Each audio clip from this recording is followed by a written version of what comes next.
حسن معاشرت کے لیے، اخلاقیات کے لیے، اپنے خاوند کی خوش جو ہے وہ کہہ لیں کہ اس کے رضا کے لیے رضا کے لیے، اس خوشنودی کے لیے اس کے والدین کا خیال رکھنا ہی عورت کی ذمہ ٹھیک ہے. داری. کالر ہے جی ہمارے ساتھ. السلام علیکم. کون صاحب محترمہ کہاں سے ہیں؟ جی وعلیکم السلام.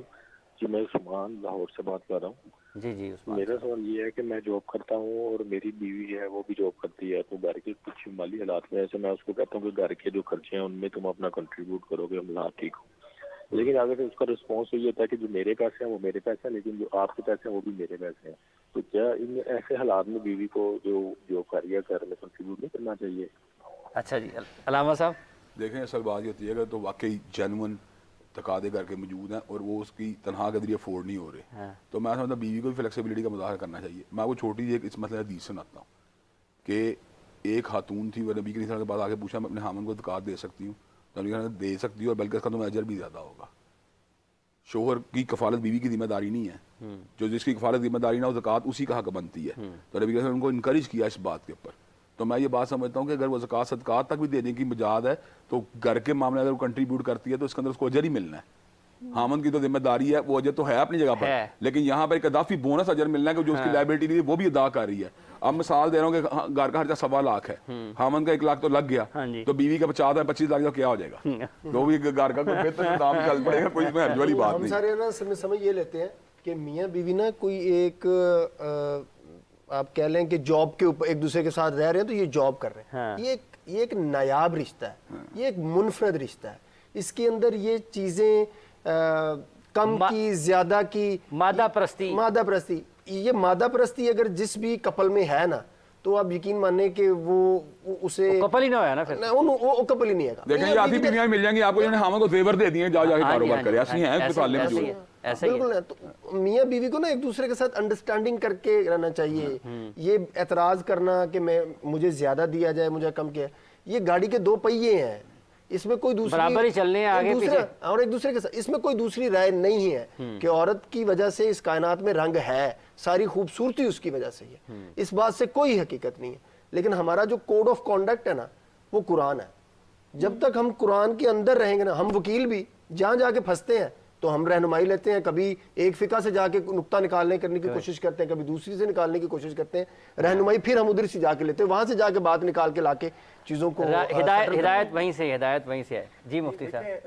جہاں تک ہے نا کہ کون کیا کام کرے، جس طرح کہ دونوں جاب کرتے ہیں، تو میرے خیال سے جو گھر کی ذمہ داری ہے نا، بلکہ اگر میں رسول اللہ صلی اللہ علیہ وآلہ وسلم کی اس روایت کو دیکھوں، آپ صلی اللہ علیہ وآلہ وسلم کے اس فرمان کو کہ جب حضرت سیدہ فاطمہ الزہرا رضی اللہ تعالی عنہا آپ کا نکاح ہوا تو کریم آقا علیہ الصلوۃ والسلام نے تقسیم فرمایا کہ بیٹا گھر کے جو کام کاج ہیں وہ آپ کی ذمہ داری ہے، اور جو باہر کے کام کاج ہیں وہ حضرت علی المرتضیٰ رضی اللہ عنہ کی ذمہ داری ہے. تو اصل میں جب بیوی نے اپنی ذمہ داری کو چھوڑ کے تو باہر کی ذمہ داری کو اپنا لیا تب یہ معاملات میں کلیش ہونا شروع ہوئے. تو خاوند کے اوپر تھا باہر کے کام کرنا، بیوی کے اوپر تھا گھر کے کام کرنا، لیکن کیا ہوا کہ دونوں ہی باہر کے کام کرنا شروع ہو گئے. تو اس کی وجہ سے پھر بیوی چونکہ جب مال و دولت اس کے پاس آتا ہے اور مزید وہ کہتی ہے کہ جناب مجھے کچھ اور چاہیے، خواہشات کا دروازہ تو کبھی بند نہیں ہوتا. اس والے کیس میں یہ مسئلہ نہیں ہے، اس والے کیس میں یہ مسئلہ ہے چونکہ وہ شیئر کرنے میں مادہ نہیں ہے. دیکھیں جہاں تک شیئر کرنے کی بات، تمہارے پیسے تو میرے ہیں، اگر اصول کی بات کی جائے تو بیوی نے جو کمایا وہ بیوی کا ہے، اس میں کوئی شک نہیں. اور جو خاوند نے کمایا ہے بالکل اس پر بھی بیوی کا حق ہے. کیوں کہ اللہ تعالیٰ نے خاوند کے اوپر لازم فرمایا تھا بیوی کے حقوق جو مطلب جو اس کے ذمہ فرائض ہیں ان کو ادا کرنا، نان و نفقہ، دیگر ضروریات. تو بیوی کا اپنا جو ہے وہ تو اس کا اپنا ہی ہے، اور خاوند نے جو کچھ کمایا وہ بھی اصل میں بیوی کا جتنا حق بنتا ہے وہ اس کو دینا خاوند کے اوپر لازم ہے، اس میں کوئی شک نہیں ہے.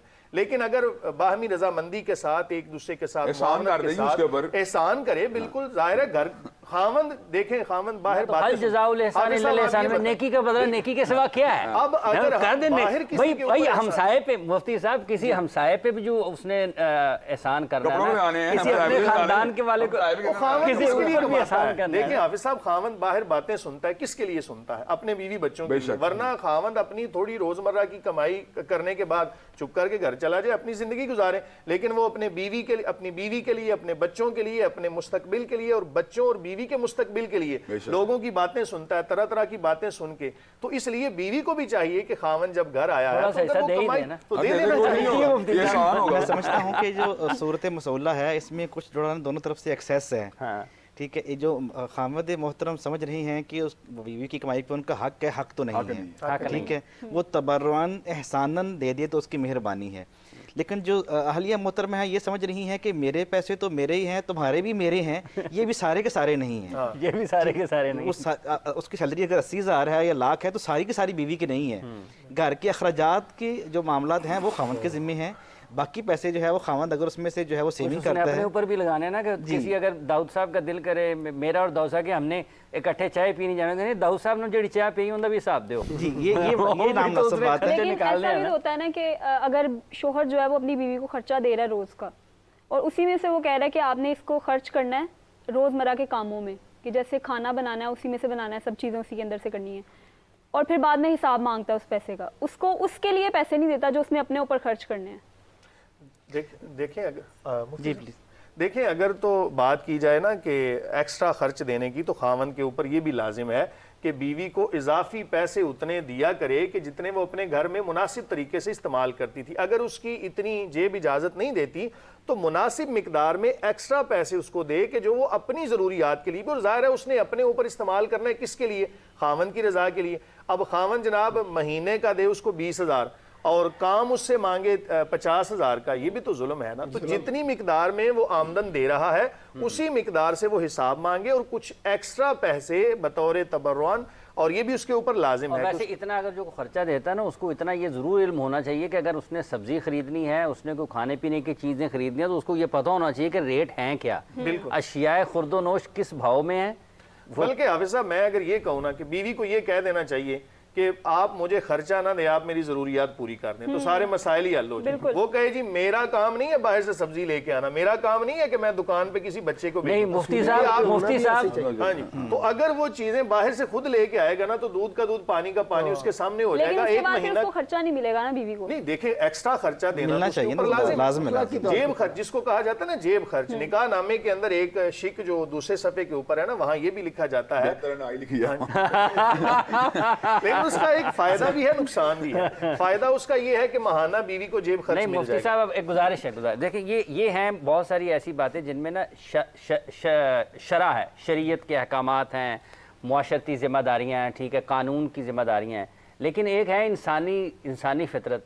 اب کوئی بندہ سبزی لے کے جائے کی پنڈی لے آئے ہیں ساری, تو کوئی چند کی چیز بھی لایا کرنا, یہ بھی چیزیں ہیں نا. ویسے آپ کو یہ بات بھی ایڈمٹ کرنی پڑے گی کہ جن لوگوں کو اللہ تعالیٰ نے کچھ سادگی رزق میں عطا کیا وہ عام طور پر بیویوں کو جاب نہیں کرنے دیتے.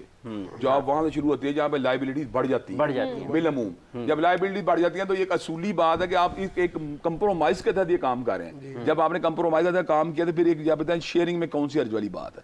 جب اللہ تعالیٰ نے اتنا فیسیلیٹیٹ کیا ایک مرد کو کہ اس کو بیوی کی جاب کی ضرورت نہیں تھی, وہ نہیں تھا اپنی بیوی کو کہتا جاب. ایک کالر لے لیں جی. السلام علیکم جی, کون صاحب محترمہ کہاں سے ہیں؟ وعلیکم السلام, عبید الرحمن سلمانی ایبٹ آباد سے بات کر رہا ہوں. جی عبید الرحمن سلمانی صاحب ایبٹ آباد سے. موسم آپ کی طرف ٹھنڈا ہوگا, بتائیے کیا کہتے ہیں؟ جی اللہ کا شکر ہے. اچھا سوال میرا یہ ہے کہ اکثر والدین جو ہیں اپنی اولاد کے ساتھ آگ کر دیتے ہیں, مطلب تعلق ختم کر دیتے ہیں, تو کیا ان کو اس طرح جائیداد سے محروم کیا جا سکتا ہے کہ نہیں کیا جا سکتا؟ اور دوسرا سوال میرا یہ ہے کہ اکثر لڑکیاں جو ہیں وہ طلاق لے لیتی ہیں, ان کی اولاد بھی ہوتی ہے, تو اولاد پر کس کا کہ کون اس کو اپنے پاس رکھ سکتا ہے؟ اچھا ٹھیک ہے سلمان صاحب, آپ کا بہت بہت شکریہ, آپ نے سوال کیا ہے. مفتی قیصر نعیمی صاحب جی, جو پہلی بات کی ہے جی آگ والی, وہ تو نہیں ان کا حق کہ انہیں اپنی جائیداد سے آگ کریں, کہ یہ شریعت نے وراثت میں اولاد کو حق دیا ہے تو وہ والدین کو نہیں چاہیے. بلکہ زندگی میں جو اولاد کو والدین تحائف دیتے ہیں, تحفہ کرتے ہیں, ہبہ کرتے ہیں کچھ چیزیں, اس میں بھی حدیث مبارکہ میں ان اولاد میں انصاف کرنے کا حکم دیا گیا ہے کہ اگر ایک بیٹے کو جو ہے وہ ہم نے 5 لاکھ دینا ہے یا کچھ زمین جو ہے وہ ہبہ کرنی ہے تو باقی بچوں کو بھی کرنا چاہیے. اور اس میں تو ہبہ کرنے کے معاملے میں تو جو ہے وہ ہے نا خواتین کا حق آدھا ہے وہ بھی نہیں ہے, مطلب بیٹے کو اگر 5 لاکھ دیا تو بیٹے کو بھی 5 لاکھ دیں, ٹھیک ہے, اس میں نصف نہیں ہے, وہ وراثت میں نصف ہے. تو یہ تو نہیں ہے حق بنتا ان کو کہ اولاد کو ان کے وراثت کے حق سے محروم کر دیں, ٹھیک ہے. دوسرا سوال کیا تھا ان کا؟